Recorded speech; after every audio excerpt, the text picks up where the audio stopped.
ಜನವರಿ 8, 2026 ಯಶ್ ಅವರ 40ನೇ ವರ್ಷದ ಹುಟ್ಟುಹಬ್ಬದ ಸಂದರ್ಭದಲ್ಲಿ ಟಾಕ್ಸಿಕ್ ಟೀಸರ್ ಅನ್ನ ಬಿಡುಗಡೆ ಮಾಡಿದೆ. ಈ ಟೀಸರ್ ಬಿಡುಗಡೆ ಆದ ಮೊದಲ 24 ಗಂಟೆಗಳಲ್ಲಿಯೇ 200 ಮಿಲಿಯನ್ ಗಿಂತಲೂ ಹೆಚ್ಚು ವ್ಯೂಸ್ ಅನ್ನ ಪಡೆದು ರೆಕಾರ್ಡ್ ಬ್ರೇಕ್ ಮಾಡಿದೆ.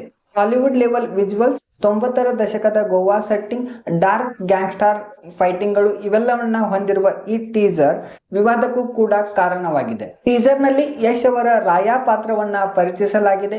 ಯಶ್ ಅವರು ಮಹಿಳಾ ಪಾತ್ರಧಾರಿಯೊಂದಿಗೆ ಕಾರ್ ಒಳಗಡೆ ಒಂದು ಇಂಟಿಮೇಟ್ ಸೀನ್ ನಲ್ಲಿ ಕಾಣಿಸಿಕೊಳ್ಳುತ್ತಾರೆ. ಹೊರಗಡೆ ಹಿಂಸೆ, ಬಾಂಬ್ ಬ್ಲಾಸ್ಟ್ ಮತ್ತು ಗ್ಯಾಂಗ್ಸ್ಟರ್ ಫೈಟ್ಗಳು ನಡೆಯುತ್ತಿರುವಾಗಲೇ ಈ ಸೀನ್ ಅನ್ನ ತೋರಿಸಿರುವುದು ವಿವಾದಕ್ಕೆ ಕಾರಣವಾಗಿದೆ. ಇದನ್ನು ಕೆಲವರು ಅಶ್ಲೀಲ, ಮಹಿಳಾ ಆಬ್ಜೆಕ್ಟಿಫಿಕೇಶನ್ ಮತ್ತು ಫ್ಯಾಮಿಲಿ ಯೂಸ್ಗೆ ಸೂಕ್ತವಲ್ಲ ಎಂದು ಹೇಳುತ್ತಿದ್ದಾರೆ. ಕರ್ನಾಟಕದಲ್ಲಿ ಅಡ್ವೊಕೇಟ್ ಲೋಹಿತ್ ಕುಮಾರ್ ಅವರು ಇದರ ಬಗ್ಗೆ ಔಪಚಾರಿಕ ದೂರನ್ನ ಸಲ್ಲಿಸಿದ್ದಾರೆ. ಈ ಟೀಸರ್ ಮಕ್ಕಳ ಮೇಲೆ ಕೆಟ್ಟ ಪ್ರಭಾವವನ್ನ ಬೀರುತ್ತೆ, ಅಶ್ಲೀಲ ಕಂಟೆಂಟ್ ಅನ್ನ ಹೊಂದಿದೆ, ಇದನ್ನ ತೆಗೆದು ಹಾಕಬೇಕು ಅಥವಾ ಮಾರ್ಪಡಿಸಬೇಕು ಎಂದು ಕೇಳಿಕೊಳ್ಳುತ್ತಿದ್ದಾರೆ. ಸೋಷಿಯಲ್ ಮೀಡಿಯಾದಲ್ಲಿ ಇದರ ಬಗ್ಗೆ ಮಿಕ್ಸ್ಡ್ ರಿಯಾಕ್ಷನ್ ಇದೆ.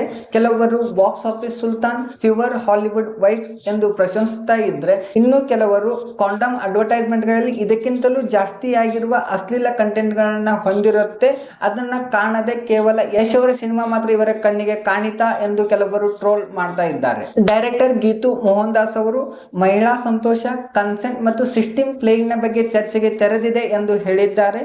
ಇನ್ನು ಕೆಲವರು ವುಮನ್ ಎಂಪವರ್ಮೆಂಟ್ ನ ಅಲ್ಟಿಮೇಟ್ ಸಿಂಬಲ್ ಮತ್ತು ಈ ತರದ ಸೀನ್ಗಳನ್ನ ತೆಗೆಯಲು ಇಲ್ಲಿವರೆಗೂ ಯಾವ ಡೈರೆಕ್ಟರ್ ಕೂಡ ಧೈರ್ಯ ಮಾಡಿರಲಿಲ್ಲ, ಗೀತು ಮೋಹನ್ ದಾಸ್ ಅವರು ಮಾಡಿದ್ದಾರೆ ಎಂದು ವ್ಯಕ್ತಪಡಿಸ್ತಾ ಇದ್ದಾರೆ. ಈ ವಿವಾದ ಪ್ರೀ ಪಬ್ಲಿಸಿಟಿ ಕೊಟ್ಟಿರುವುದಂತೂ ನಿಜ.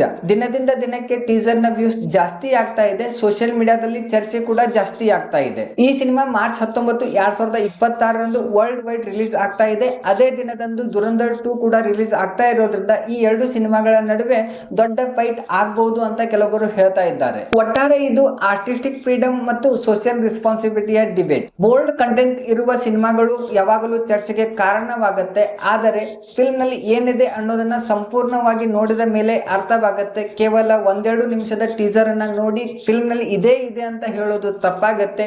ಇದೇ ಮೊದಲಲ್ಲ, ಕನ್ನಡ ಇಂಡಸ್ಟ್ರಿ ಆಗಿರ್ಬೋದು ಅಥವಾ ಈ ಫಿಲ್ಮ್ ಇಂಡಸ್ಟ್ರಿನಲ್ಲಿ ಸಾಕಷ್ಟು ಸಿನಿಮಾಗಳಲ್ಲಿ ಬೋಲ್ಡ್ ಸೀನ್ಗಳು ಇವೆ. ಆದರೆ ಆ ಬೋಲ್ಡ್ ಸಿನಿಮಾದಿಂದ ಯಾವ ತರದ ಸಂದೇಶವನ್ನ ಹೊರಗಡೆ ಕೊಡುತ್ತೇವೆ ಅನ್ನೋದು ಮುಖ್ಯ. ಎಲ್ಲ ಸಿನಿಮಾಗಳು ಕೇವಲ ಸಂದೇಶವನ್ನ ಕೊಡೋದಕ್ಕೆ ಆಗಬೇಕು ಅಂತಾನು ಏನೂ ಇಲ್ಲ, ಕೆಲವೊಂದು ಬಿಸ್ನೆಸ್ ಪರ್ಪಸ್ ಕೂಡ ಮಾಡಬಹುದು. ಹೀಗಾಗಿ ಯಶ್ ಅವರ ಈ ಟಾಕ್ಸಿಕ್ ಸಿನಿಮಾದಲ್ಲಿ ಏನಿದೆ ಅನ್ನೋದನ್ನ ನಾವು ನೋಡಬೇಕಾದ್ರೆ ಈ ಚಿತ್ರವನ್ನ ಕಂಪ್ಲೀಟ್ ಆಗಿ ನೋಡಲೇಬೇಕಾಗತ್ತೆ. ಆದರೆ ಈ ಸಿನಿಮಾ ಬಾಕ್ಸ್ ಆಫೀಸ್ ನ ಎಲ್ಲ ರೆಕಾರ್ಡ್ ಗಳನ್ನ ಬ್ರೇಕ್ ಮಾಡೇ ಮಾಡುತ್ತೆ. ಯಶ್ ಅವರ ಫ್ಯಾನ್ಸ್ ಗಳಿಗೆ ಹೊಸ ಅವಕಾಶವನ್ನ ಕೊಡುತ್ತೆ ಅಂತ ಕೂಡ ಹೇಳಲಾಗ್ತಾ ಇದೆ. ನಿಮ್ಮ ಅಭಿಪ್ರಾಯವೇನು? ಈ ಟೀಸರ್ ಅನ್ನ ನೋಡಿದ್ರ? ಟೀಸರ್ ಅನ್ನ ನೋಡಿದ ಮೇಲೆ ಈ ವಿವಾದಕ್ಕೆ ನೀವು ಸಪೋರ್ಟ್ ಮಾಡ್ತೀರಾ ಅನ್ನೋದನ್ನ ಕಮೆಂಟ್ ಮಾಡಿ. ನಮ್ಮ ವಿಡಿಯೋ ನಿಮಗೆ ಇಷ್ಟವಾದ್ರೆ ಲೈಕ್ ಮಾಡಿ, ಶೇರ್ ಮಾಡಿ ಮತ್ತು ನಮ್ಮ ಚಾನೆಲ್ ನ ಸಬ್ಸ್ಕ್ರೈಬ್ ಮಾಡಿ.